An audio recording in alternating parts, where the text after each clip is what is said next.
Bale kujja ku channel yange Keti Gadgets Uganda nagamba channel yokka kutunza gadgets ng'ate bwe kuyigiriza nshegera ogula gadget naye ng'olina n'ensonga lwaki ogiguze kati genda kukubira zino ze model za radio calls eza Motorola ezikyasinze 225 twazigenda zisinga nshegera waliwo model eno waliwo ne model eno nshegera eno Gp1000 eno Dp4000 ngenda kubanza kulaga mu kaseera katono nnyo omanye eno esinga kyeno kati like nga following nga subscribing nga zenagamba Keti Gadgets Uganda tambula n'okumanya tusimbudde tugenda tandika n'eno Gp1000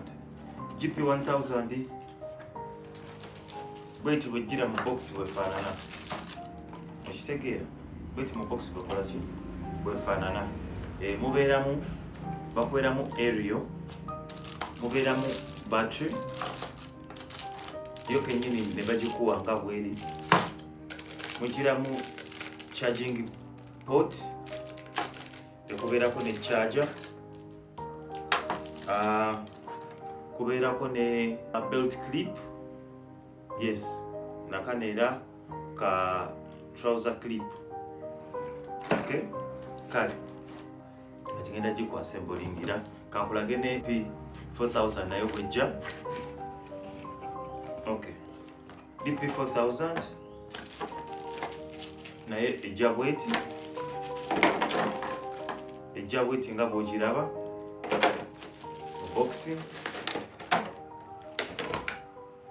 mu box mubeeramu charging port mubeeramu charger belt clip ne trouser clip bakweramu cable eya USB to C mubeeramu aerial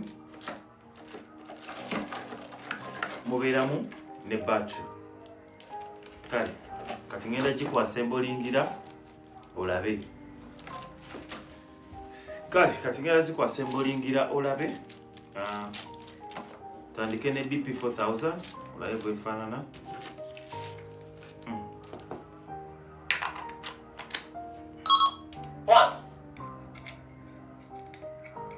segera sobako ne aerial bot ebemaze okwasembolingibwa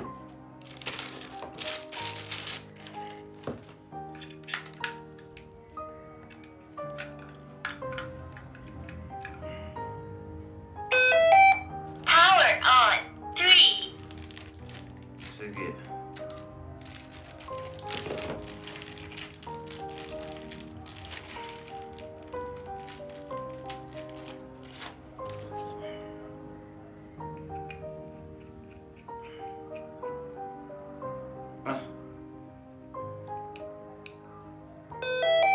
power on 3 kati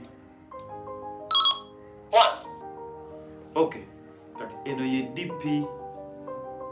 Dp4000 eno ye Gp1000 zino Motorola model nungi nnyo nga bwoziraba nshegedde okay eno einaku aerial empanvu okusinga Dp4000 eina aerial okusinga Gp1000 nkitegeera zina channel 16 zombi era eno osobola okukwata kana kapesa akali wano ka channel kakyusa channel kano ka volume 3 4 5 7 8 10 12 13 14 16 zigoma ku 16 era ne bola bino Gp1000 era nayo bwetyo erina channel 16 6 8 9 10 13 15 16 segera okay ekyenjawulo zonna nga bwe ziina bwetulano mu side ziina wano ewagenda headsets yes osootekamu headsets kyekimu neeno ene wagenda SP and mic kitegeeza nti osootekamu headset nosobola okwogerera wali okay zonna ziina no push to talk button era bw'oginyiga bwoti wano pesa lino bw'olinyiga wano giraba ng'eyaka kitegeera nene era bw'oginyiga wano ku side Dp4000 bw'oginyiga wano ku side ogiraba ng'eyaka. Okay, nekyala kye balina eno Dp4000 ogiraba awo eyina type C charging, eyina charging port ne type C charging. Kakulage kyentegeeza nti esobolayo nga yo okusobola ogicharginga ng'ogituuzizza mu port yayo bot okitegeera. Ate era osobola otagicharginga bwotyo n'ogiteekamu kebe eno wano ku lyanda lyayo wansi nga bw'olaba wano, erina wano n'oteekamu boti wansi